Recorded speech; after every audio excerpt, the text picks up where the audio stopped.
Sir అంటే కూటమి ప్రభుత్వం వచ్చిన దగ్గర నుంచి దాదాపు ఒక 10 మంది ఉద్యోగులు సూసైడ్ చేసుకున్నారు. అదేవిధంగా 5గురు ఆత్మహత్య అటెంప్ట్ కూడా చేసినటువంటి సమాచారం అందుతుంది. ఎందుకు అంటే ఉద్యోగులు ఆ స్థాయిలో ప్రెషర్గా ఫీల్ అవుతున్నారు? ఒకటి సార్, ఆత్మహత్య అనేది ఎప్పుడు కూడా పరిష్కార మార్గం కాదు. దాన్ని ఎవరూ కూడా ఎంకరేజ్ చెయ్యం.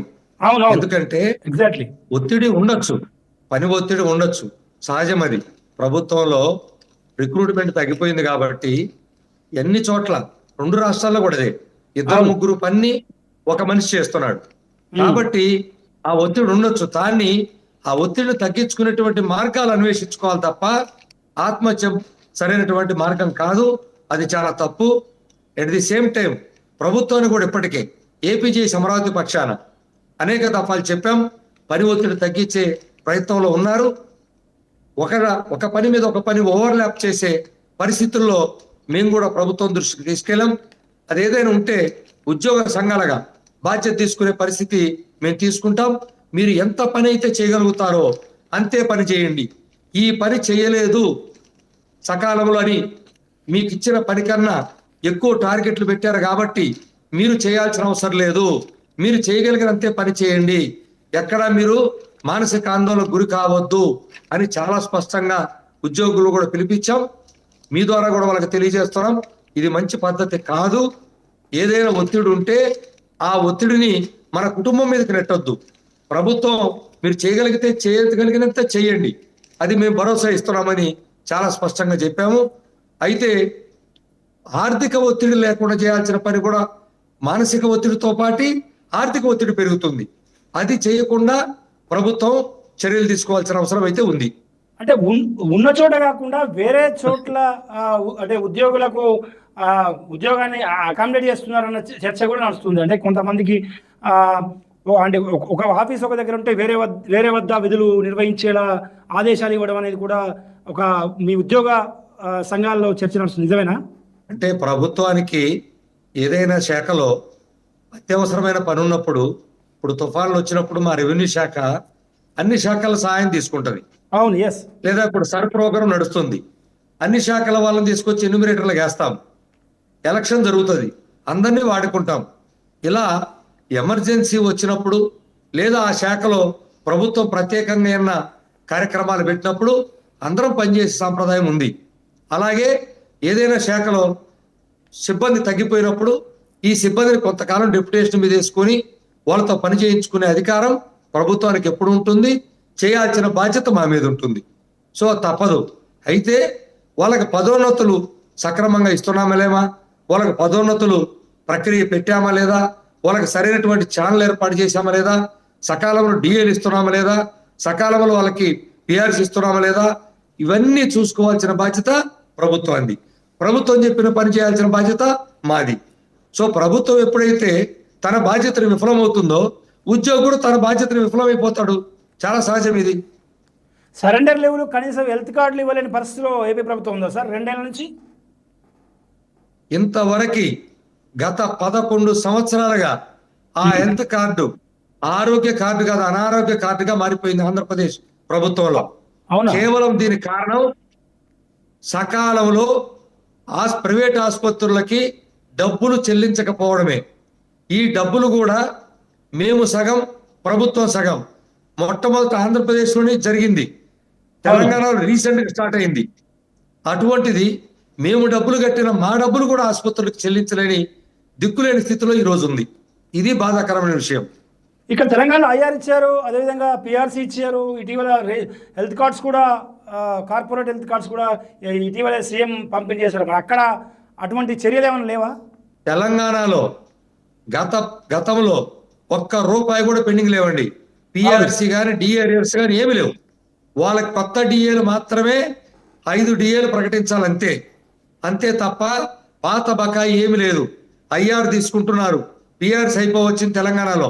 రేపు మా పిహెచ్ఎస్ అద్భుతమైన employees health card, employees health card కన్నా ముందే వెల్నెస్ సెంటర్స్ పెట్టి అద్భుతంగా ఓన్లీ ఉద్యోగుల కోసమే ఉన్నాయి వెల్నెస్ సెంటర్స్. అవి మళ్ళా 24 జిల్లాల్లో పెట్టబోతా ఉన్నారు అతి త్వరలో తెలంగాణలో. కానీ ఇక్కడ ఏ సదుపాయం లేదు. మా కట్టుతున్న డబ్బులు కూడా ప్రభుత్వము ప్రైవేట్ ఆసుపత్రుల యజమానికి చెల్లించడం వల్ల మాకు వైద్యం ఎగ్గొడుతున్నారు. గౌరవ ముఖ్యమంత్రి గారు సంవత్సరం క్రితం ఎంప్లాయీస్ హెల్త్ కార్డుని 90 రోజుల్లో అద్భుతంగా సిద్ధం చేస్తామన్నారు. కానీ దాని జోలిపోలేదు, ఎవరు పట్టించుకోలేదు. 90 రోజులు కాదు, సంవత్సరంగా వచ్చింది, దాని జోలిపోలేదు. సరెండర్ లీవులు 7,000 కోట్ల రూపాయల బకాయిలు ఉన్నాయి, ఎవ్వరు ఇవ్వలేదు. సుమారుగా ప్రభుత్వం 25,000 పెడితే మళ్ళా ఈ ప్రభుత్వం 20,000 కోట్లకు వచ్చేసినప్పుడే కొత్త డిఏలు ప్రకటన లేదు. దాని అరియర్స్ 2 సంవత్సరాలు అరియర్స్ ఇవ్వాలి, అవి ఎప్పుడు ఇస్తారో తెలియదు. అంతా అగమ్యకు వచ్చినాం. సార్ మీ ప్రధాన డిమాండ్ జీపీఎస్ నుంచి ఓల్డ్ పెన్షన్ స్కీమ్లోకి మార్చాలన్నది ప్రధాన డిమాండ్. రీసెంట్గా కూడా మార్చారు, బట్ అది కేవలం 10,000 మంది ఉద్యోగులకే లబ్ధి పొందుతుంది. 2004 సెప్టెంబర్ 1 లోపు ఉన్నటువంటి ఉద్యోగులకు మాత్రమే వర్తిస్తుంది, మిగతా 3 లక్షల మందికి వర్తించదు అనేది జరుగుతున్నటువంటి చర్చ. నిజమేనా ఇది? సార్, అది కేవలం 10,000 మందికి ఏదైతే సిపిఎస్ నుంచి ఓపీఎస్ కి తీసుకొచ్చారో అవునవును, అది కేంద్ర ప్రభుత్వం చట్టం చేసిన దాని మీద 2004 ముందు ఎవరైతే నోటిఫికేషన్ ఇచ్చి 1/1/2004 తర్వాత ఉద్యోగంలో చేరారో వాళ్ళకి కేంద్రం చట్టం చేసి అన్ని రాష్ట్రాలు చేయమంది, అన్ని రాష్ట్రాలు చేశారు. దాని మీద గతంలో చేయకపోతే ఇప్పుడు ఆ 10,000 మందిని వీళ్ళు చేశారు. కానీ అది వేరు, మేము కోరుతుంది వేరు. ఏదైతే మొత్తం పాత పింఛన్ విధానాన్ని అమలు చేయమని అడుగుతున్నాం. సో ఎంప్లాయీస్ ఎవరైనా సరే, ఉద్యోగి 40 ఏళ్ళు 35 ఏళ్ళు ప్రభుత్వ సేవ చేసి ఇంకా దేనికి పనికిరాడు, మరి చిట్ట చివరిలో అన్ని సంవత్సరాలు సేవ చేసిన వ్యక్తికి పింఛన్ విధానం, మీరేమో ఎమ్మెల్యేలు అద్భుతంగా ఒక్క రోజు అసెంబ్లీకి పోయినా మీకు పెన్షన్ ఇవ్వాలి, మీరు చచ్చిపోతే మీ భార్యకి పెన్షన్ ఇవ్వాలి, లేదా మీరు ఎంపీ ఒకసారి చేస్తే, ఎమ్మెల్యే ఒకసారి చేస్తే, ఎమ్మెల్సీ ఒకసారి చేస్తే 3 పెన్షన్లు తీసుకునే హక్కు మీకుంది. అదేవిధంగా వాళ్ళకి పాపం రాయితీలు కూటికి లేని వాళ్ళు కదా, అందువల్ల అన్ని రకాల రాయితీలు ఇస్తారు వాళ్ళకి. ఎక్కడి నుంచి?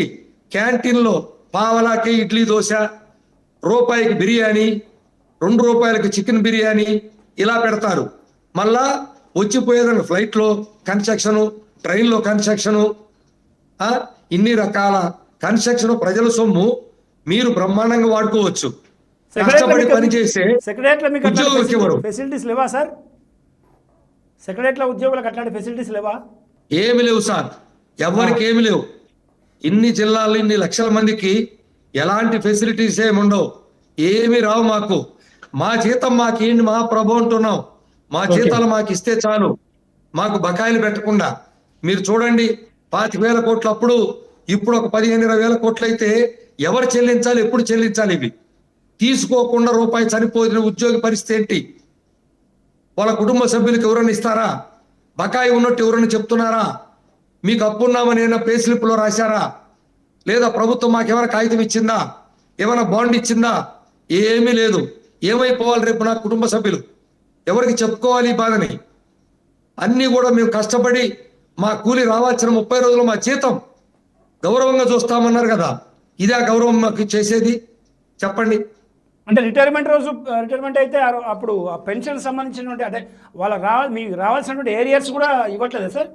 రిటైర్ అయిన రోజు ఏ ఉద్యోగికైనా రిటైర్ అయిన రోజు అన్ని బెనిఫిట్స్ చేతిలో పెట్టి భార్యాభర్తలకు సన్మానం చేసి కారు ఇచ్చి దండలేసి కారు ఇచ్చి ఇంటికి పంపించాలి, అది సాంప్రదాయం. కానీ గత 10 సంవత్సరాలుగా ఆ సాంప్రదాయం తిరోధకాలు పలికారు. ఈ రోజు రిటైర్ అయ్యే ఏ ఉద్యోగికి గ్రాట్యుటీ కూడా లేదు, గ్రాట్యుటీలు కూడా లేవు, ఏ బెనిఫిట్స్ లేవు. వాడు పిల్లల మీద ఉంటే బతికితే పిల్లలు పెడితే తినాలి, లేదా రోడ్డు మీదకి వెళ్ళి అడుక్కొని తినాలి. ఇది ఈ రోజు ఉద్యోగ పరిస్థితి. సార్ ఇది అంటే ఓపీఎస్ నుంచి అంటే సిపిఎస్ నుంచి ఓపీఎస్ రావడం సెంట్రల్ గవర్నమెంట్ తీసుకునే నిర్ణయం అంటున్నారు, అన్ని రాష్ట్రాలకు అదే వర్తిస్తున్నది అంటున్నారు. మరి ఆ మేనిఫెస్టోలో వాళ్ళు స్వయంగా చెప్పారు కదా, ఓపీఎస్ను సిపిఎస్ను పునఃసమీక్షిస్తాం, ఓపీఎస్కు పరిధిలోకి తీసుకొచ్చే ప్రయత్నం ఖచ్చితంగా చేస్తామని.